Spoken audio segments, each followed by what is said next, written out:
Hi, everyone. Good afternoon or good morning, depending on where you're joining us from today. My name is Dan Cantiller. My pronouns are he, him, and I am one of the co-chairs for the CACUSS Knowledge Sharing and Resource Development Committee. Yes, it's a long name.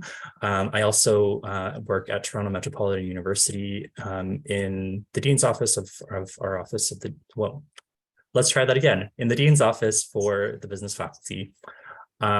Very happy that you're here to join us today for CACUSS Skill Share about starting a podcast with the co-founders of the RelaySA Podcast, Adam Kuhn and Nadia Rosemond, who will introduce themselves shortly.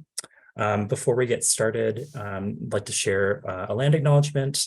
I know that we are all joining today in a virtual space from all over Canada, maybe beyond, but I myself am joining from Toronto, which is in the Dish with One Spoon territory, and the Dish with One Spoon binds those who hold that wampum covenant to share peaceably and protect the lands and waters.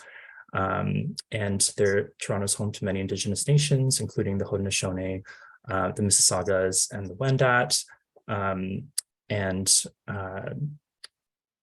Toronto is covered with Treaty 13, as well as the Williams Agreement. Treaty 13 is held with the Mississaugas of the First Credit First Nation. And we speak land acknowledgements as a way of visibility and solidarity with Indigenous communities, our faculty, colleagues, students, and community members, and also acknowledge our responsibility working within education to repair harms that have been done at the hands or in the name of education, and continue to be critical about how we can support truth and reconciliation within our work. And so with that, I'm very happy to hand it over to Adam and Nadia. Thanks, Dan. Thank you for that. Hi, folks. So my name is Nadia Rosemond. I use she, her pronouns. I am the Assistant Dean of Co-Curricular Engagement and Student Leadership within the Office of Student Experience and Wellbeing at University of Toronto, Scarborough. Hi, folks. My name is Adam Kuhn. I use he, him, and they, them pronouns, and I'm the Director of Student Engagement at the University of Toronto, St. George, and I'm also a PhD candidate in the higher ed program at OISE. And we are the hosts and producers of the premier relay-based, student affairs-focused podcast in Canada. So we're just thrilled to be here today.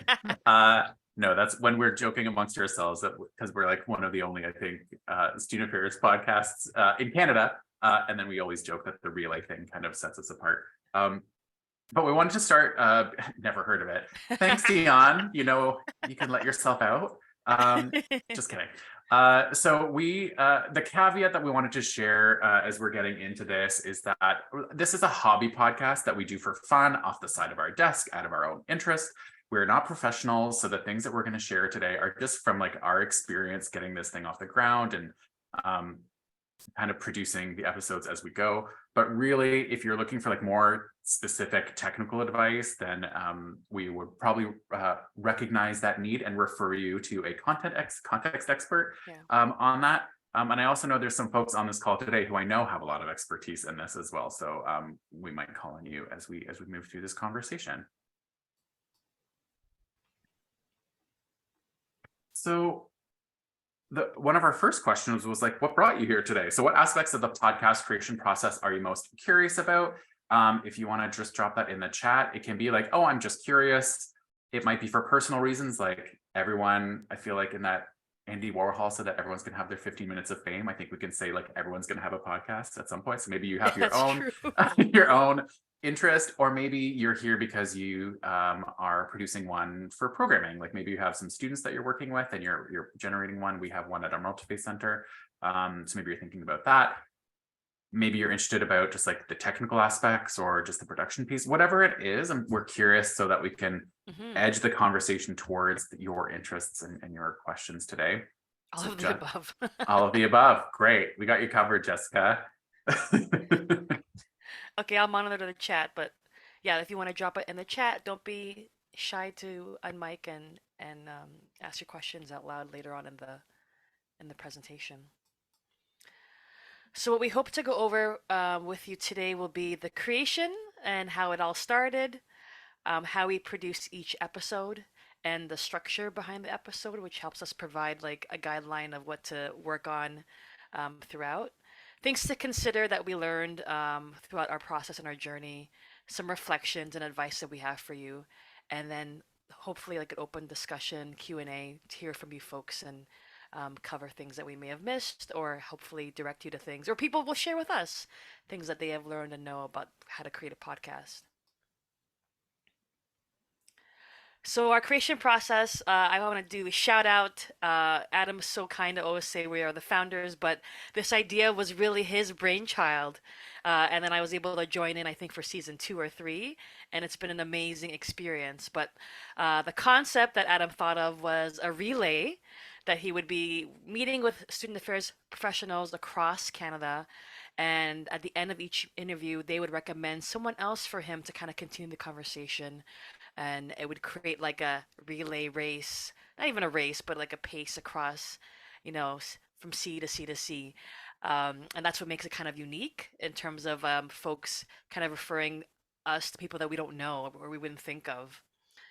How we schedule and time it, we really try to be more flexible for ourselves because we are also working professionals in senior roles, and it's a bit of a passion project, hobby project. So we really look at our schedule each semester or throughout the year, when we think about how we want to like schedule our interviews and how we want to release the season and promote it.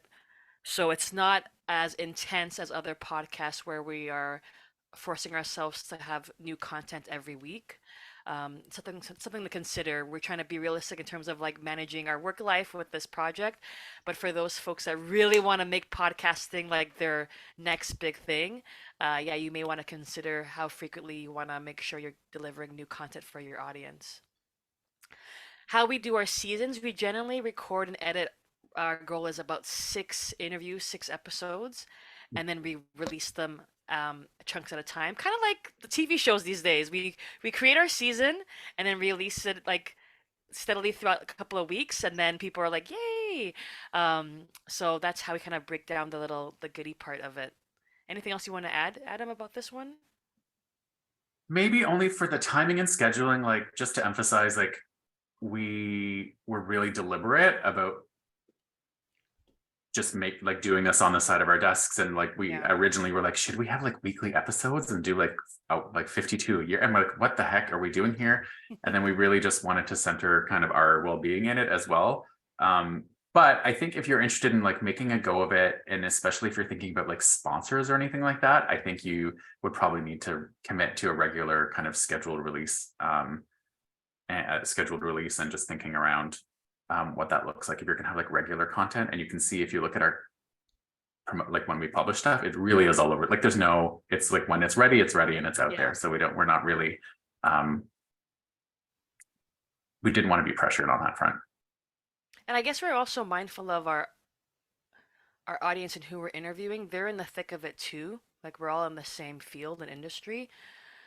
And it's sometimes the people we want to interview, they're busier than us. They're even in more senior exec roles. So having that flexibility to schedule when we're able to interview folks and do the recordings and then release a season, it kind of helps us be mindful of the field that we're in and who we want to talk to. And it was hard even during kind of the pandemic because like knowing how busy we were, and we're like, okay, let's see if we can get some folks to set up some time for us. And so we really, you can see the pace of our episodes really went down, but we were trying to get a few out as we went. And maybe I'll just add one thing around the concept piece. Is one of the things that I was thinking about as we were kind of starting this was knowing, for anyone who's done any amount of like research in student affairs stuff, like looking for Canadian sites and sources, it really is difficult. Like there's a growing amount of stuff, but depending on what you're studying, there can be it can be hard to find Canadian sources. And so we often import from the United States. So knowing that, in my sphere of influence, maybe I wasn't able to like produce a journal article or a book at that moment, but you know what? I can produce a podcast. I can do that really easily. And maybe it's not producing like a scholarly source, but I'm producing a text that can then be referenced or used as other folks are examining different issues or matters related to student affairs in Canada. And so I know it's been really nice to see a few folks pick it up in their classes or assign an episode in their kind of MA or MEd class. And that's been really fulfilling too, just to be able to figure out one way to contribute to our body of knowledge and our body of research in this field. All right, so I'm going to talk about episode production. So again, it's very informal. Nadia and I usually get together. There's usually like some food involved, right? Yes. A drink, and we just plan our episodes. And so the thing about our model, because it's a relay, we generally will look at, okay, who are the folks that our previous interviewees have named that we should reach out to? So it kind of lets us off the hook a little bit, and we just kind of follow the flow.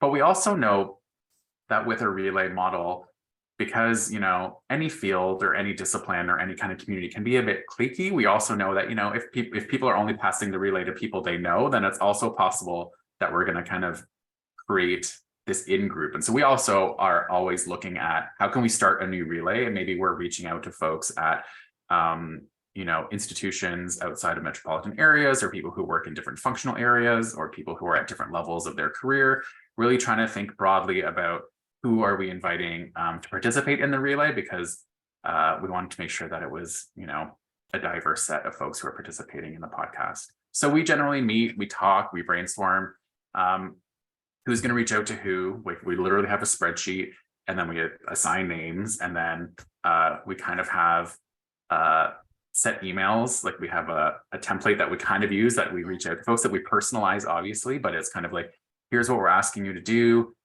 We usually include a link to the podcast, so if they haven't heard it, that they can just listen to it. The folks, Nadia, I don't know if like in your experience around reaching out to folks can sometimes be a bit nervous or apprehensive. Like the idea of being interviewed for a podcast can be a bit scary. And so we generally try to soften that by sharing, like, here's an interview. It's very casual. There's no like gotcha questions. Like there's it's really like, we try to let them know the themes in advance. We might not give them the exact questions, because sometimes that becomes a bit too rehearsed, but we say it's casual. We would just want to make it as conversational as possible. So it's some of the outreach and the production piece is also just kind of assuaging those apprehensions from the people who we're reaching out to. And the time commitment, because everyone's busy, right? So letting them know it's a roughly 45 minutes to 60 minutes, so people are like, oh, okay, it's not like a Barbara Walters special, like. Yeah, and it's been so funny too, thinking pre-pandemic to now, because pre-pandemic doing stuff over Zoom was like happening, but not in the same way. So I remember really trying to capitalize on the conference and trying to meet up with, like, going to people's, like, literally people's hotel rooms at the conference to interview them, or remember interviewing Trisha Seifert in an empty convention like ballroom, because that was the only place that we could find to do the interview. So anyway, so now we can do things over Zoom. It's much more easy. It's not. I remember doing one interview in a bar with Leanna Ackery from Humber, 12th Humber, was upstairs at a bar. And so obviously not great for sound, but Zoom gives us now a little bit more flexibility for that time commitment that Nadia was mentioning. We do research. We always joke in our podcast that we have a research team. It's literally just Nadia and I and Google. And so what we'll do is we'll look up people's LinkedIn, we'll look up like stories, we'll try to find examples from their institutional websites about things that they've done. And then we just try to have as much questions ready to go, the things that we're interested in, which is a good segue to the interview. So we scheduled the interview. We provide the interview with some instructions and sample podcasts. We let them know about the flow, that we're just going to ask them about their experience, their things they're working on, things that they're noticing. Like there really is not anything that they can't speak to, because they have the expertise of their own experience already, right? So we try to just assure that. We always have rapid fire questions at the end. That's like our fun way of like wrapping it up. So we let them know that there is going to be a rapid fire, but there's no like Gotcha again, stuff. Yeah. yeah, and we give them the sample podcast so they can get a sense of what those questions are. It's not like hard math on the spot. It really is just like favorite book, like those types of things. And so we record the interview. And one of the things that we are doing a little bit more, and we haven't had to do too much because Zoom is pretty intuitive in terms of like you hit record. That's not in terms of a technical piece, in terms of recording it. When we were doing stuff more in person, we have a microphone that we would hook up to our laptops, and there was a little bit more technical setup there, and we would like double record because we did lose one interview that I'm so sad about because it was a fabulous interview. Yeah. But that was more on the technical piece with I think GarageBand. So now I double record. If I'm doing it in person, it's on my computer, and then I also have a voice note going simultaneously just because in case it's my backup. So yeah, sometimes things do go wrong, but things are a little bit better. For editing and publishing, once we have the recording, we edit the episode and publish it, and that's pretty simple. We'll go into those steps a little bit more in a second. I find now if you're doing things more over Zoom, I feel like the audio was probably better, especially if you've got like a nice good headset and you got it plugged in, and there's ways to there's apps that you can use to kind of just smooth out the audio. If you'll listen to some of our earlier podcasts, it really is you kind of need to hold your headphones close to your ear to make sure you can hear it. So again, we're figuring it out as we're going. But I would just recommend to anyone who's kind of thinking of doing this is we're doing a test episode, right? Doing it with a friend or a family member or something like that, and going through the whole process and just kind of sorting it out, because I think there's we learn as we go, and we were figuring it out. I bought a mic from Best Buy. It was kind of the best rated one. For some of the interviews, Nadia, what was the microphone we were using was it from your GameCube? Oh yeah, once I started, I used my microphone from playing Mario Guitar Party? Hero. Oh, Guitar Hero. Then I bought a proper one. But yeah. Yeah. And so those are some of the things. I just want to pick up on Santa's question. If there's anything about the pre-production work to ensure everything goes smoothly. Nadia, is there anything else that we try to attend to? I really like the idea. So we double record. Definitely, I like the idea of doing a practice a few times, just so that, because it also helps with your own nerves. Because don't forget, when you're interviewing folks or you're trying to record your actual session or episode, you're also going to be a little bit nervous, being mindful of all the buttons and your headset and stuff like that. So doing it a few times for fun, just to get the hang of how things sound, what button works, that it flows, so that all you have to worry about when you're ready to go is paying attention to who you might be talking to in your room or virtually, and focusing on that and keeping in mind of time and your questions. But just get familiar with the platform that you want to utilize for sure, so you're not learning as you're doing it in the moment. Yeah. All right. So our episode structure, we typically have intro and outros, and a tip that I learned from Adam is that we record these on a separate day, so where there's less pressure when we're meeting up with folks that we are interviewing to do all these elements of the episode. That's the magic of editing. So after we have all our interviews recorded, we'll meet up on the weekend and record our intros for each episode together and our outros for each episode together. We have many musical, artistic, wonderful, gifted friends in our friend group, and Adam had the great idea of asking one of our best friends, Adrian Ross, to take a stab at writing a jingle for the podcast. And they did, and it was marvelous, and it's very catchy, so it adds a little bit of a little nice touch. It makes it even professional and fun that we have a theme song for our show. Like Adam said, for the interview, we prepare questions in advance, but this is almost like a safety net to begin the conversation. Quite often, when we're interviewing folks, we are really listening to what they're sharing and giving how they're answering questions, and the conversation just leads from their answers or a story they might tell and digging deeper and going with that theme. because the reason that I really enjoyed this journey with Adam for myself, like a lot of the folks that we've interviewed, I know their names within our field, but I never like cross paths with them, or I don't, or sometimes I haven't heard of them, but I know they're a big deal. So this has also been like a really amazing PD opportunity for me, and I find that every time I'm done an interview with Adam, I'm like excited to be in the field. I'm like, this is amazing. We did great work. So in the moment when we're interviewing people, we're getting lost in the conversation. We're trying to be mindful of time, but it typically flows because people kind of forget they're being recorded.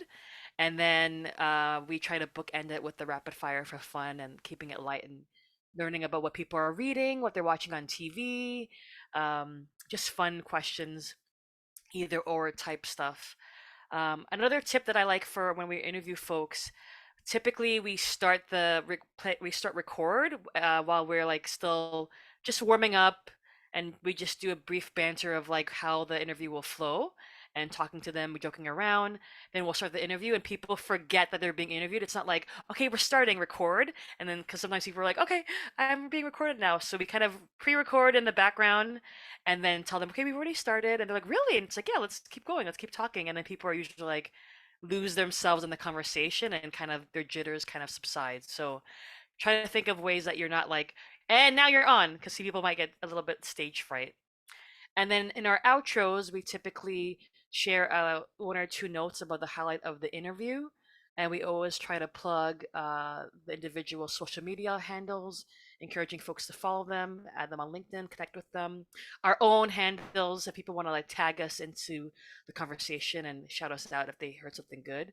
And the outro, little song and jingle.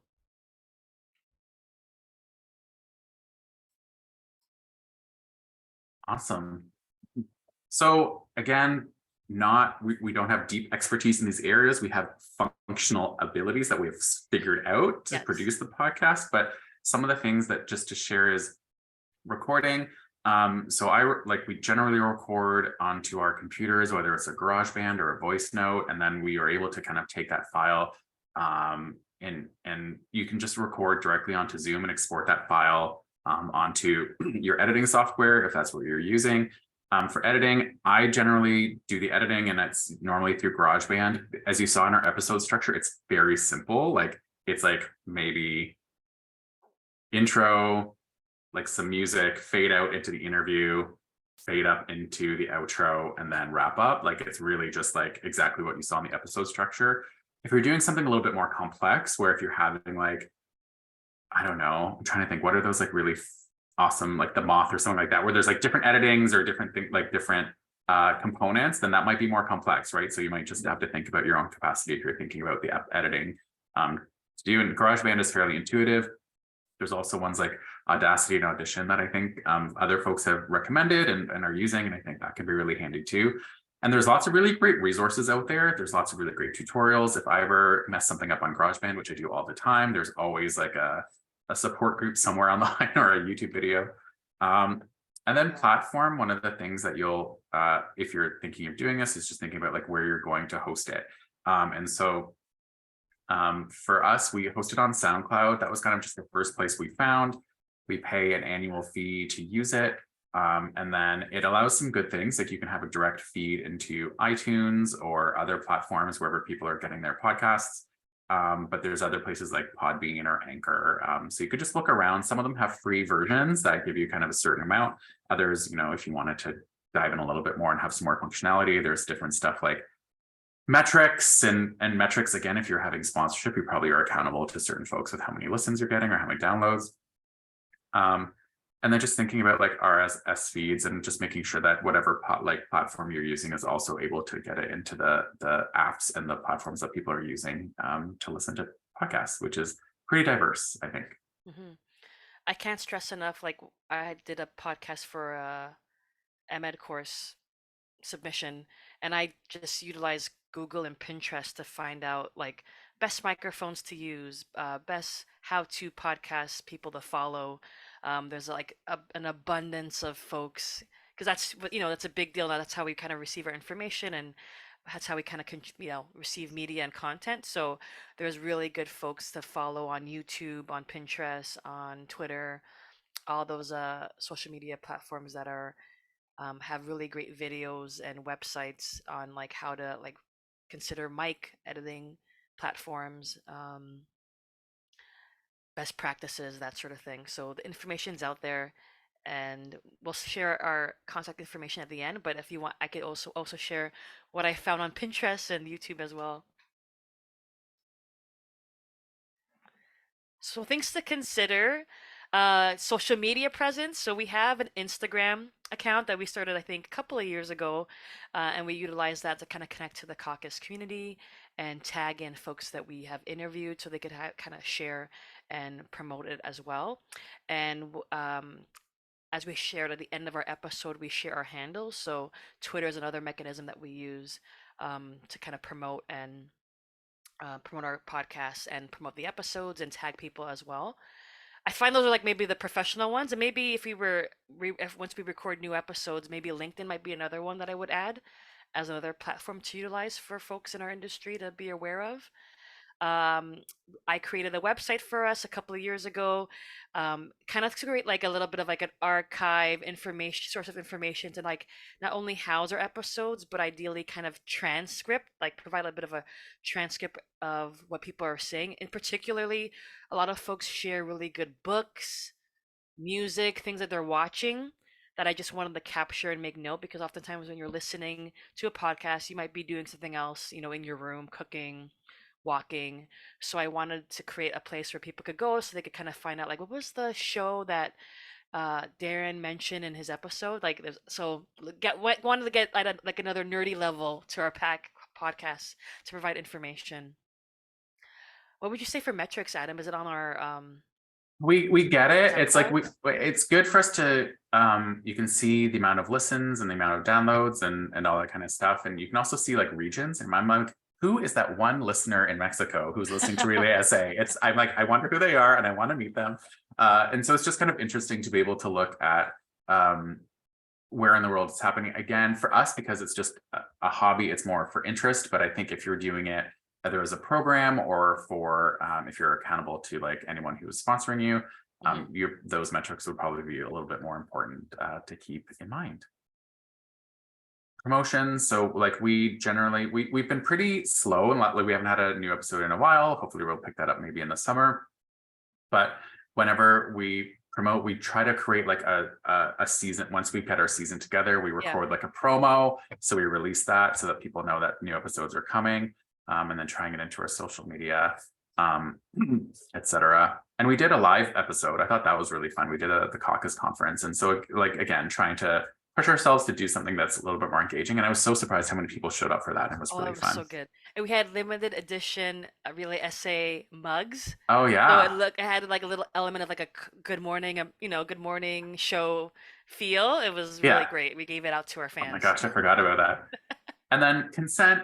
This is just the thing that we, again, thinking back to the nerves of the people who are participating, wanting to make sure that they consent. We probably should have a little bit more formal of a sign off so that they know that it's going to be recorded, it's going to be uploaded, it's going to be available on the internet in perpetuity or until we stop paying for a SoundCloud account.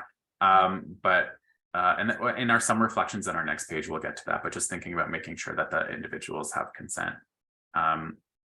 We used to share the episodes with them before we would publish, but most folks just seem to be fine with it. They're there. We're not editing. There's no like splicing to make them sound like they're saying something they didn't. It really is just straight up the interview from start to finish. Someone wrote special request for Hola SA episode of the podcast. Would you find the person? Yes. You should find that. And so I know we're kind of tiptoeing towards the end of our time, but some other reflections is promotions. This is one of the things that like we should be doing better is, we want on our social media or whatever to have their headshots so we can make like a graphic on Canva or something to be like, and here's our guest and stuff like that. But then it's always a bit sloppy when it's like, oh, like a couple of months later, you're like, by the way, can we have a headshot? So one of the things I think would like to do is like, we like to book you in, and for a promo, if there's a headshot or if there's one already like on LinkedIn, can like be like, can we just use this one? It's already out in the world. So making it easy for them. Yeah, I could do this one. Yeah, right to withdraw. So like touching upon what Adam shared about consent, like we have had one interviewee when I was following up with them to just say we're going to post it. I didn't hear back from them, and I followed up with them a few times, never heard back. So for me, their silence was like not silence was not consent. So we did not post that interview. So um, because it's like, it's a passion project that we're not tied to anything, it's easy for us to kind of honor that and not have pressure to put that episode up and just record someone else. The relay helps us get other names to choose from and consider. So just being mindful of that. If you want to interview someone and they, for some reason, they're like, I'm not comfortable with what I said, I don't know if I want it posted, uh, just take care of them and respect that if at all possible, and have a bit of a backup plan in place, whether you re-record it with them or have another person that you want to interview lined up. Yeah, we had someone who asked us to take an interview down Oh yeah. because they made I can't remember what it was. It was like they had either made a comment or a reference or something that I think they had some second thoughts about. In my view, it wasn't really appropriate, but that wasn't my call to make. So we ended up kind of putting that episode on private, and so it's not accessible. And so again, just honoring people's, because it is out there, right? If you're Googling someone, if you're applying for a job, and like people might listen to your podcast, like you just want to think about what's out there. Research. Like we do a lot of like digging, like we go into in not just the Google first page of results, we go into at least the first few, right? Just to get as much information. And we kind of go back. We're like, okay, so we found that you had done this presentation during your undergrad. Tell us about that. Or you won this award or this paper. And we try to like read the paper, right? If people have published stuff and we ask about that, or like you had written this, can you tell us a little bit more about that? So always having something to prompt and having more questions than you think that you'll need. And then also to the second point about listening to your interviewee, if you're doing an interview-based podcast, might answer in the scope of one question, might answer or respond to other questions. Like, like it's not just like a linear thing. And I actually think that would be a really boring podcast. It was just like question 1, question 2, question 3. So just like listen and respond and go with the flow and be like, actually, that's really interesting. Here's something else that we wanted to bring up. If at all possible, let it be organic, because you want to get lost in what's happening and enjoy yourself as well, which leads to progress over perfection. Have fun. So being mindful of this. I think Adam and I agree that people respond to us being authentic, that we're not trying to make this like high tech Joe Rogan podcast, Brene Brown level type things. It's like people know that it's a passion project. We're learning from it. It's part of like, our off season, if there's an off season. So we're not setting the expectation up that it has to be super produced. So being mindful of like, what lane do you want to be in? Do you want it to be also, take it as you go with your skills, you're learning as you're learning as you go, or if you're someone that's like, I want it to be like high quality immediately. So thinking about your own capacity, your time, the skills that you might need, the things that you might need to utilize, but making sure you have fun. Like you should be enjoying yourself and learning from whatever you're like exploring, and just having fun with people that you're working with on this. That's absolutely it. So that's kind of the end of the remarks that we had prepared. I think we addressed some of the things that folks were looking at. I just wanted to speak to you about Bill's questions about process and audiences. For us, like our audience is like student affairs folks in Canada. Like we really wanted to do a podcast that's like about us, for us kind of thing. But then we also have noticed that there's been like these secondary and tertiary audiences, almost like people have said, I shared my podcast with my family so that they could understand a little bit more about what I do. So like, or if I'm applying for another job, I can be like, here's my interview, or they can post it on their LinkedIn. So it's actually like a bit of profile for the folks who are interviewed. So there's lots of different audiences, I think, but it's really like pretty niche in my view. Like it's student affairs folks in Canada.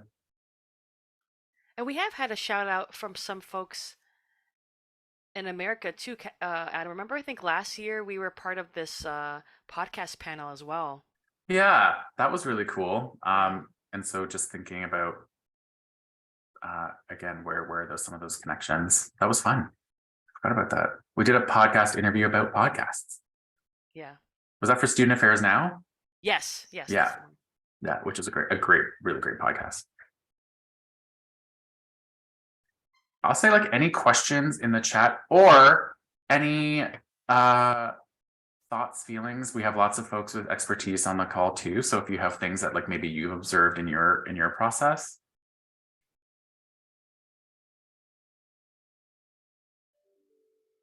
Jessica saying when you're going to start a podcast journey, how much of a structure did you have built out before doing your first episode? So before the first episode was with our best friend Jen Gonzalez, and that was strategic because I was like, I want my first interview to be with someone who, like, we did it in her condo. It was very unstructured, but I had my interviews prepared, and I think just in the spirit of like learning as you were going, like I knew I wanted it to be like conversational interview, that kind of stuff, and I knew from listening to podcasts that I was like, okay, an intro and an outro and music, so that was kind of all set. Before the first episode, and it was all about the jingle that Adrian made for us. I was like, how do we profile that? And you could pivot, like, so for example, I think, Adam, you recorded like first 2 seasons on your own, and I think I maybe joined you for the third one. So I think it's exciting for people that end up following you to see your evolution. So like as your sound quality changes, as you like add a co-host, like they're seeing you evolve and they are seeing what they're following change and evolve, and they're part of your journey. So don't be afraid. Maybe you have it set up where you're interviewing at the same cafe, for a couple of episodes, and then you get better equipment or you change the format for the next season, like just informing your audience, but they are along for the journey with you. Do you have any algorithms that you take advantage of to help draw attention to the podcast beyond the traditional social media posts? I don't think we do. Did you try that, Adam? I don't remember. No, and my Friday brain has just frozen, and I just keep thinking about how algorithm would be a good drag king name. So that's where my brain went. So I actually don't have any thoughts on actually the algorithm part. Like we're not. I don't know how. I think there's like when I listen to other podcasts, they're always like, please like rank or like rate and comment, and I think that really helps for folks who are looking to make sure that it's kind of promoted on the apps and stuff like that. We know that we're kind of niche and that folks aren't necessarily, we're not competing with like, I'm trying to think what are the most popular podcasts. So yeah, we haven't dabbled in that too much, but that's a really good question.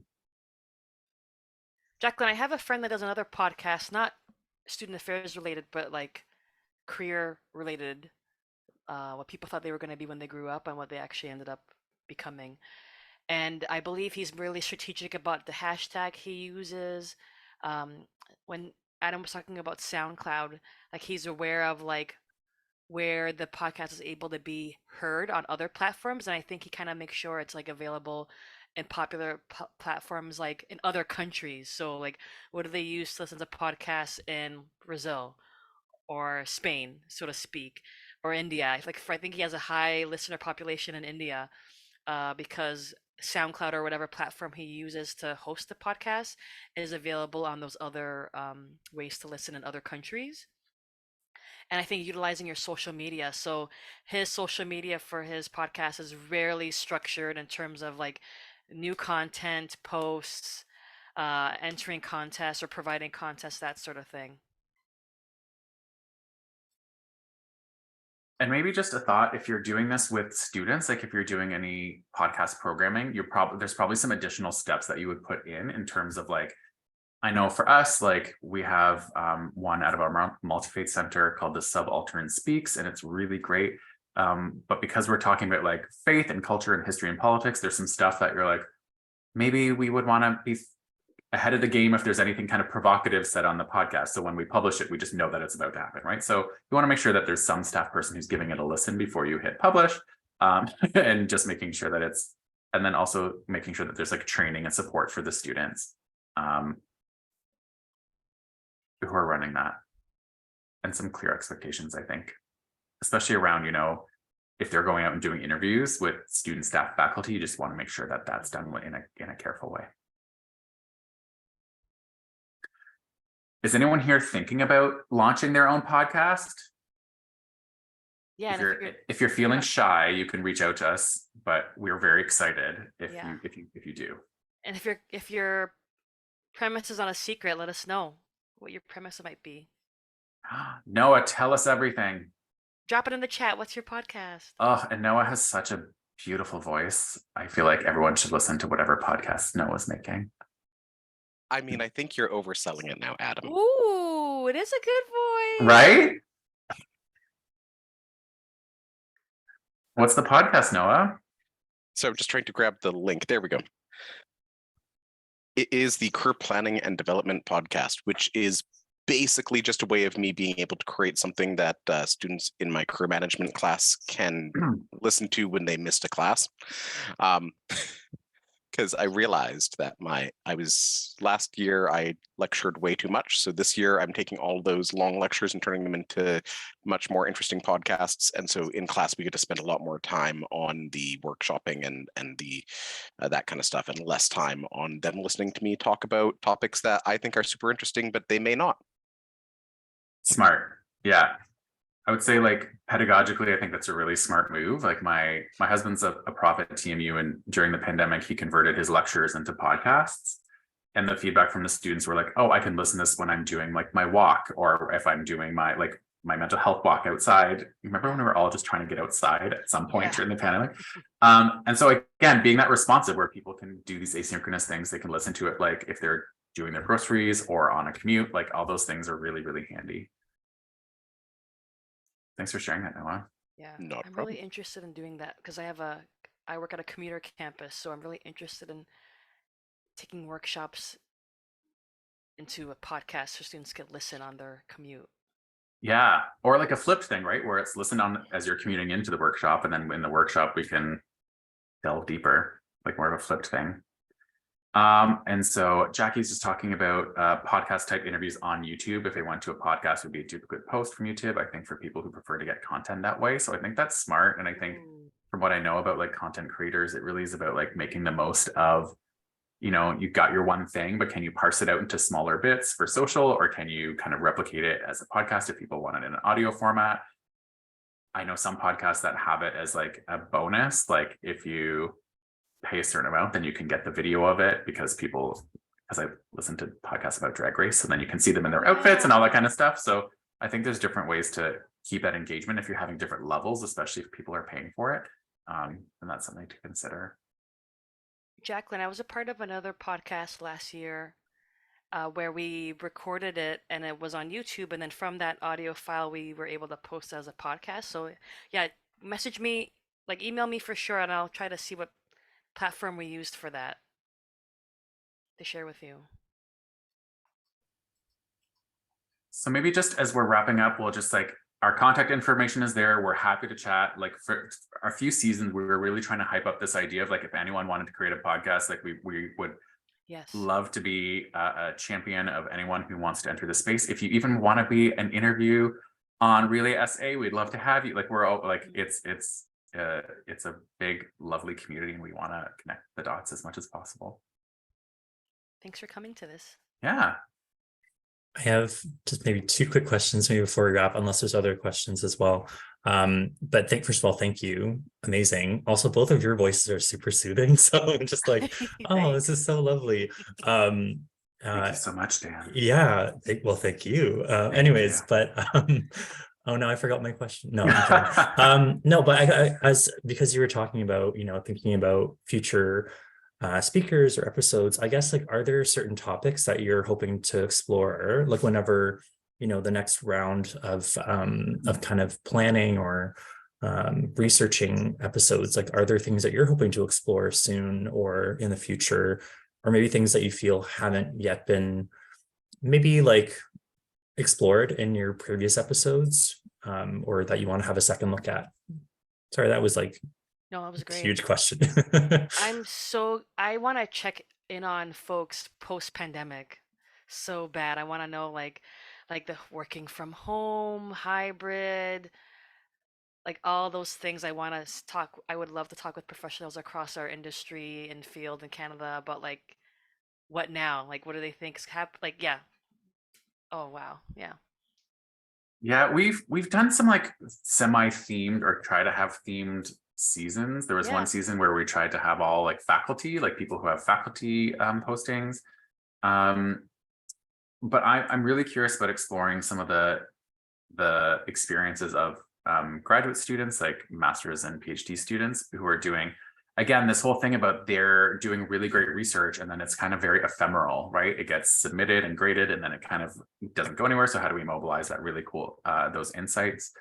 And then also just talking to maybe some students, like I don't know, that could be something that's really cool. We've got some really fabulous students. We all do, I'm sure, that we work with. And so just getting some of those insights about like, what would you want your student affairs folks to know about the way that your world is right now? So I'm curious, but again, one of the things about a podcast, I think, is like scope creep, like is also making sure like, okay, if we could do all sorts of different things, but also like, how do we keep it uniquely RelaySA?